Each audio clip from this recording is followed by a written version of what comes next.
हैं राष्ट्रीय पंचायत न्यूज। नमस्कार, जय हिंद। स्वागत है आपका राष्ट्रीय पंचायत में। साथियों, अपने जनपद वासियों की नहीं बल्कि पूरे प्रदेश की बात करें तो ये बड़ी अच्छी खबर है।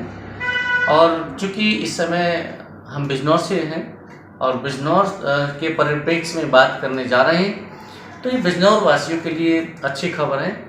ख़ास तौर से जो बिजनौर में रहने वाले लोग हैं, काम करने वाले हैं, चाहे वो पेट्रोल पंप पे काम कर रहे हैं, चाहे किसी फैक्ट्री में काम कर रहे हैं, और वो लोग जिनको मानदेय के नाम पर या सैलरी के नाम पर बहुत ही सूक्ष्म धनराशि दी जाती है मासिक तौर पर। मतलब उनका जो मासिक मानदेय है या उसको सैलरी कह सकते हैं आप, इंग्लिश में, हिंदी में वेतन कह सकते हैं।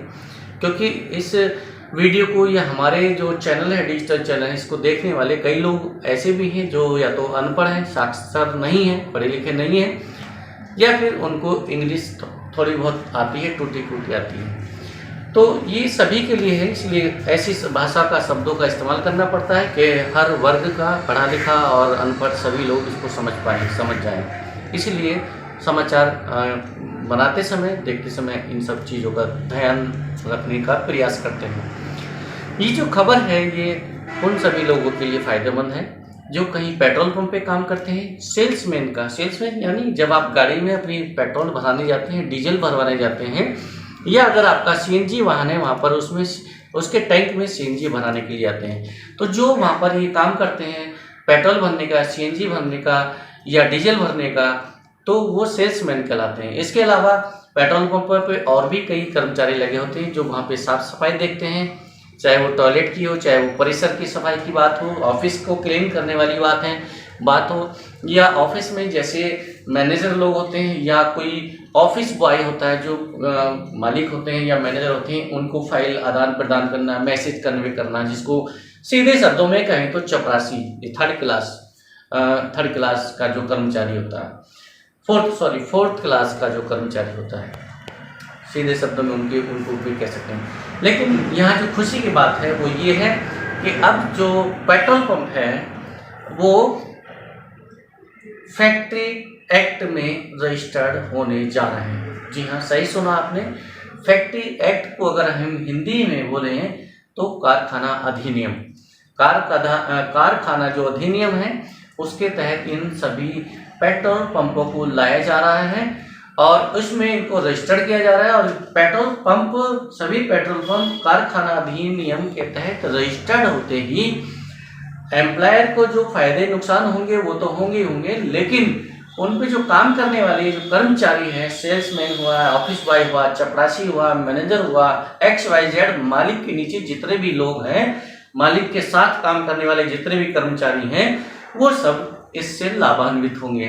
लाभान्वित होने के लिए कई फायदे देखे जा सकते हैं। लाभान्वित किन किन दृष्टि से होंगे? वो कारखाना अधिनियम जो है, एक नियम बना हुआ कारखाने में, कारखाना अधिनियम में जो है कई नियमावली हैं कि किसी फर्म का या किसी कंपनी का टर्नओवर क्या है, उसके आधार पर उसकी में जो काम करने वाले कर्मचारी और अधिकारी हैं उन सबकी वेतनमान तय होता है। यानी अगर आपको किसी पेट्रोल पंप पे काम कर रहे हैं और आपको महज 5,000 रुपये मिल रहे हैं, 5,500 रुपये मिल रहे हैं, या महज 6,500 मिल रहे हैं, या महज 8,500 या 9 या मैक्सिमम 10 या 12,000 रुपये मिल रहे हैं, तो शायद टर्नओवर देखने के बाद उनकी सैलरी 5,000 से 25,000 रुपये पहुँच जाए, या 15,000 या XYZ, जो भी इस नियम पे हम अभी नहीं जाएंगे ये। लेकिन इतना तय है कि जो कर्मचारी हैं उनके वेतनमान में बढ़ोतरी हो जाएगी। अब इसका जो फायदा तो कर्मचारी को होगा, लेकिन मालिकों पर इसका बड़ा जोर पड़ेगा। पर जोर पड़ने के साथ साथ ये शासन का नियम आ चुका है, शासन का आदेश आ चुका है कि वो चाहें या ना चाहें रजिस्ट्रेशन तो कराना ही होगा अगर पेट्रोल पंप चलाना है तो ये कारखाना अधिनियम जो नया नियम आया है, नया आदेश आया शासन का कि फैक्ट्री एक्ट के तहत उन सभी जनपद में नहीं बल्कि पूरे उत्तर प्रदेश में, लेकिन हम जनपद बिजनौर से बात कर रहे हैं, तो जनपद बिजनौर के जितने भी पेट्रोल पंप संचालित है जनपद बिजनौर में, उन सभी के मालिकों को अपने पेट्रोल पंप को कारखाना अधिनियम के तहत पंजीकृत कराना होगा। और पंजीकृत कराते ही ये सब कई नए बदलाव आएंगे, कर्मचारियों के वेतन में बढ़ोतरी होगी और इसके साथ साथ कई अन्य सुविधाएं भी वहाँ पर देखने को मिलेगी। हालांकि अभी भी कई पेट्रोल पंप पे कई सुविधाएं मिलती हैं, लेकिन इनमें से अगर देखा जाए तो 80 या 75% जो पेट्रोल पंप हैं उन पे सुविधाएं के नाम पर एक तरह से ढकोचला कह लो, या सुविधाएं जो हो वो नाम मात्र हैं, नगण्य हैं। टॉयलेट हैं तो वो गंदे रहते हैं, किसी में वॉशरूम नहीं हो, वॉश बेसिन नहीं होता है, कहीं पर साबुन नहीं होता है, पानी की व्यवस्था नहीं होती है। जो एयर होती है, हवा, कहीं वाहन पेट्रोल पंप के पास आते हैं, पेट्रोल पंप पे आते हैं, वहाँ पे एयर का भी एक सुविधा होती है, फ्री एयर की, मतलब आपके वाहनों के जो टायर हैं उनमें हवा भरने के लिए, पंचर के लिए सुविधा होनी चाहिए, लेकिन वो भी कुछ ही पंपों पे मिलती है। ऐसी कई सुविधाएं जो पहले से निर्धारित है लेकिन वो भी उसमें वहाँ पर नहीं होती। लेकिन यहाँ इन सब सुविधाओं का जो है वो कारखाना अधिनियम से लेना देना नहीं है। कारखाना अधिनियम के तहत जो ये तो मानक पहले से चले आ रहे हैं कि पेट्रोल पंप पे क्या क्या सुविधाएं होनी चाहिए, वो तो डिपेंड करता है कि मालिक ने वो सुविधाएं, पेट्रोल पंप का जो ओनर है, जो मालिक है, उसने वो सुविधाएं अपने यहाँ दे रखी है, व्यवस्था कर रखी है उनकी या नहीं। और फिर अधिकारी का पर निर्भर करता है कि जो संबंधित अधिकारी हैं क्या वो उसको मॉनिटर करते हैं नहीं, समय समय पर चेक करते हैं नहीं है। जैसे पेट्रोल पंप पे पेट्रोल पूरा मिलता है नहीं, डीजल पूरा मिलता है नहीं, घटतौली होती है या नहीं, और जो काम करने वाले कर्मचारी हैं उनको वेतन कितना मिलता है, इस बात को सुनने वाला, देखने वाला अभी तक कोई नहीं था, क्योंकि ऐसा कोई अभी नियम नहीं था। लेकिन कारखाना अधिनियम में पेट्रोल पंपों का रजिस्ट्रेशन होते ही अब ये देखना और जानना भी जरूरी हो जाएगा, इसको मॉनिटर करना भी जरूरी हो जाएगा।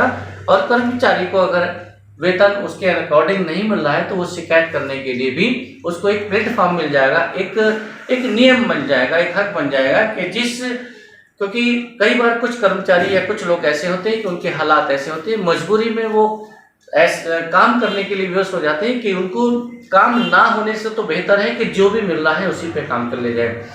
मतलब अगर एक मजदूर की भी अगर बात करें तो अगर उसको 250 या 300 रुपये पर डे का हिसाब से मिलता है तो कम से कम 9,000 रुपये मासिक वेतन या मानदेय उसको मिलना चाहिए। लेकिन अधिकांश पेट्रोल पंपों पे जो काम करने वाले कर्मचारी हैं उनको शायद 9,000 रुपये भी नहीं मिल रहे होंगे। तो ये खबर अधिनियम के तहत ये सभी पेट्रोल पंप पंजीकृत हो जाएं तब उन सभी कर्मचारियों को इसका लाभ मिलेगा, वेतन में बढ़ोतरी होगी और भी कई उनके जैसे पीएफ वगैरह होते हैं, फंड होता है, कोई और भी बीमा वगैरह की सुविधाएं होती है, उनका लाभ भी उनको मिल सकता है। साथ ही अगर कहीं कोई उनके साथ समस्या होती है, वेतन को लेकर किसी प्रकार की दिक्कत आती है तो उसकी शिकायत करने के लिए भी उनको एक प्लेटफॉर्म मिलेगा, एक सुनवाई करने के लिए एक केंद्र मिलेगा उनको। तो कारखाना अधिनियम के तहत पेट्रोल पंपों को रजिस्टर्ड कराने की तैयारी प्रशासन स्तर पर चल रही है। ये कब तक अमल में आ जाएगा, कब तक सारे पेट्रोल पंप पंजीकृत हो जाएंगे और कब तक उन पर काम करने वाले कर्मचारियों को इसका लाभ मिलेगा। और अधिनियम जो कारखाना अधिनियम है, जिसको इंग्लिश में बोले तो फैक्ट्री लॉ के तहत जब रजिस्ट्रेशन हो जाएगा उसमें और क्या क्या बदलाव आएंगे देखने को, ये समय के साथ ही पता लग पाएगा कि इसको पूरा फाइनल होने में कितना समय लगता है। 1 महीना लगेगा, 15 दिन लगेगा या 2 महीना लगेगा। हालांकि ये तैयारी अभी जिला स्तर पर प्रशासनिक अफसरों द्वारा की जा रही है। अभी पुख्ता जानकारी देने के लिए अभी इस विषय में कोई भी बताने को हालांकि अफसरों द्वारा इस विषय में पुख्ता जानकारी नहीं दी गई है, लेकिन ये सूत्रों के हवाले से मिली ऐसी जानकारी है कि बहुत जल्द आपके जनपद के समस्त पेट्रोल पंप फैक्ट्री लॉ यानी कारखाना अधिनियम के तहत पंजीकृत हो जाएंगे। तो इंतजार कीजिए उनके पंजीकृत होने का और आपको मिलने वाले लाभों का। फिर किसी नई पेशकश के साथ आपके बीच हाजिर होंगी। तब तक बने रहिए राष्ट्रीय पंचायत के साथ। नमस्कार, जय हिंद।